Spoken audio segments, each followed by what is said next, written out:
by James! Oh, what a goal!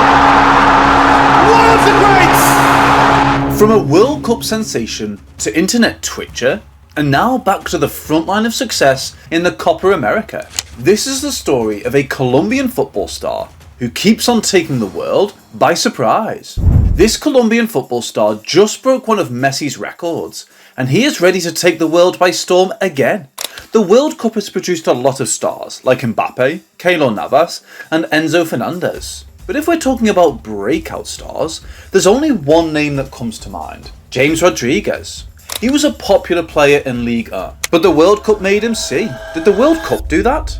Let's go back in history to find out. A young kid was born on the 12th of July 1991 in Cúcuta, Colombia, with a dream bigger than his hometown. James had football in his blood.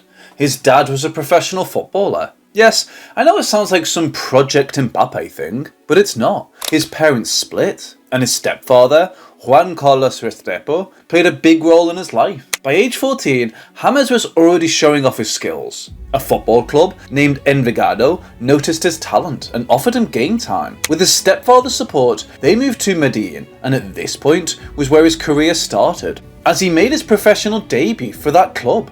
Although the club got relegated, the next season saw James win his first major trophy, helping the team get back to the Primera A. His incredible season earned him a call-up to the under-17 national team and a loan move to Argentine club Banfield. James became the youngest foreigner to debut and score in the Argentine Ligue with Banfield at the age of 17. And at the age of 18, he was crowned champion of the Apertura tournament. Can you believe that? While most of us were figuring out high school, James was making a name for himself in Argentina. James' time at Banfield was like a fairy tale. He was a game changer and a master of skills. He could score long-range goals and also score free kicks. His performances were so good that European scouts couldn't help but notice. Big clubs like Juventus and Porto were knocking on his door, and he ended up choosing Porto as at that time, Porto was the launch pad for future stars, which was the perfect place for James to sharpen his skills and show the world what he was made of. Joining Porto at 19, he hit the ground running, dazzling everyone with his skills and vision. His left foot was like a cannon, and he dazzled the Porto fans. They fell in love with him, and the love grew as he helped the team win 3 Premier League titles in a row and the Europa League in 2011. It wasn't just about the trophies, it was about how he played. The flair, creativity, and effortless magic. Scoring over 32 goals and assisting over 42 times in just 107 league appearances surprised every Porto fan, as they did expect such numbers from such a young player. Some Porto fans called him a pure genius. His partnership with Hulk, Falcao, and João Moutinho was like a perfectly choreographed dance routine, but with goals and assists. By the time he left Porto in 2013, every club in Europe wanted James Rodriguez, but only one club was on James' mind. On 24th of May 2013, after a long transfer saga, he signed a 5-year deal with Monaco for €45 million, which was one of the most expensive signings in Ligue 1 and the second most expensive for a Colombian player. At Monaco, he started as a bench player, with the director of football, Claudio Ranieri, doubting his mentality due to a lack of defensive game. But once he got his chance, he showed what he was made of. He went on to score his first goal for the club in a 2-0 victory against Stade Rennais. By the end of the season, he had scored 10 goals in 33 games and was the top assist provider in Ligue 1 with 14 assists. Monaco is where James turned heads and solidified his status as one of the most exciting talents in football. At this point, many might not have known much about him, but Ligue 1 and Porto fans knew he was something special. They just didn't realise how special of a player he was. Every player has his "who is this guy" moment, but James' "who is this guy" moment came in the 2014 World Cup. James went into the tournament with high expectations, but most people were more concerned with Ronaldo, Messi, Di Maria, and the entire Brazilian squad. But then, he went and did something extraordinary. He scored in each of his first 3 group stage matches, netting the final goal in stoppage time against Greece, opening the scoring against Ivory Coast, and coming off the bench to score a beauty against Japan. By the end of the group stage, James had everyone's attention, having taken Colombia to the top of Group C. Then came the round of 16, and here's where things get legendary. Against Uruguay, James scored one of the most stunning goals in World Cup history. The ball came to him outside the box. He chested it down, and then, boom! He volleyed it into the top corner. It was a moment that made the world sit up and take notice of him. Many were already calling it the goal of the tournament, before the World Cup even ended. He added another goal later, securing a 2-0 win and sending Colombia to their first ever quarter-finals. Sadly, this Colombia team's dream of winning the World Cup faced a harsh reality when Colombia went up against host nation Brazil in a heated match. James did score from the penalty spot, but Colombia fell 2-1. Despite the loss, James' tears after the game only endeared him more to fans. He had given everything for his country, and it showed. By the end of the tournament, he had scored 6 goals in 5 matches, making him the top scorer and earning the Golden Boot. Not bad for a 22-year-old, right? Even after Colombia's exit, people couldn't stop talking about James Rodriguez.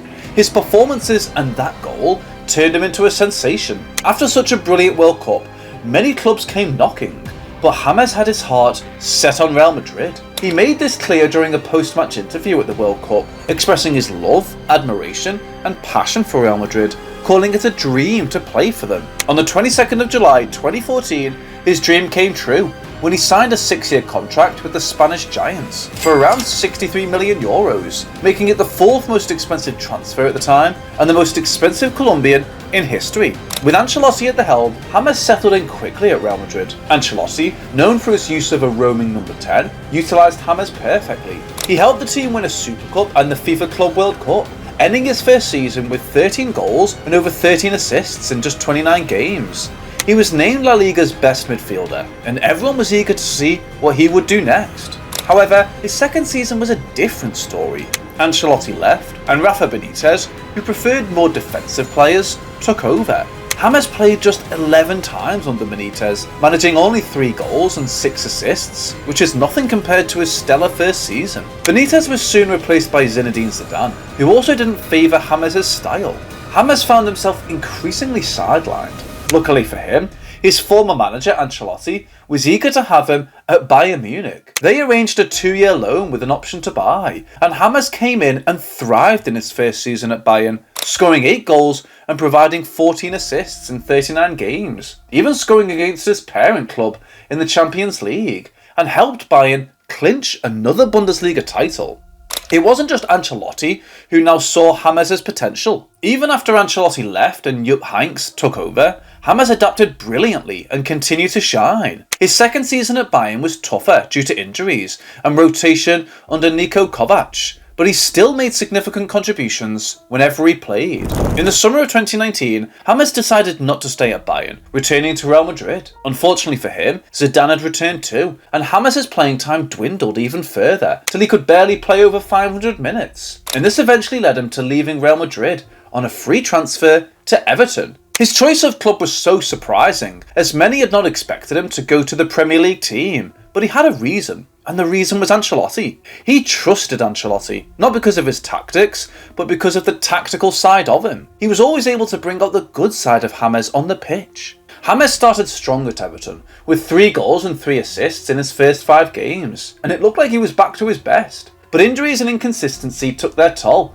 and things got worse when Ancelotti left and was replaced by Rafa Benitez, the same coach who had sidelined him at Real Madrid. James then took an unexpected turn and moved to Al Rayyan in Qatar. It was a surprising choice, but it seemed like a fresh start. He put in some decent performances there, but after just 1 year, he left the club by mutual consent. Then, it was off to Olympiacos in Greece. James played 23 times for Olympiacos, scoring 5 goals and providing 6 assists. But despite these contributions, his contract was terminated after just 1 year. Then came the move to Sao Paulo FC in Brazil, where he showed some flashes of his old brilliance, but has struggled with consistency and injuries. In his first 12 matches, he scored just 1 goal and provided 2 assists. Not quite the numbers we're used to seeing from him, right? But you could see that James was trying his best, but it wasn't clicking. But here's where it gets interesting. Despite a tough club season where he just played a total of 36 minutes, James was called up to the Colombian national team for the 2024 Copa America. And guess what? He rolled back the years and delivered a stellar performance. James started showing his class from the first match, assisting both goals against Paraguay. In the next match, he set up Cordoba for his third assist in 2 games. He then dazzled with 2 assists in his first goal of the tournament, converting a penalty. James ended the Copa America with 6 assists, breaking Messi's record for most assists in a single Copa America. He was named the best player of the tournament, reminding everyone of his 2014 World Cup magic. Now, the big question is, did James Rodriguez become a bad player, or did the role of a roaming playmaker just vanish from football? So what's next for James Rodriguez? Well, his Copa America performance has undoubtedly reminded everyone of his immense talent.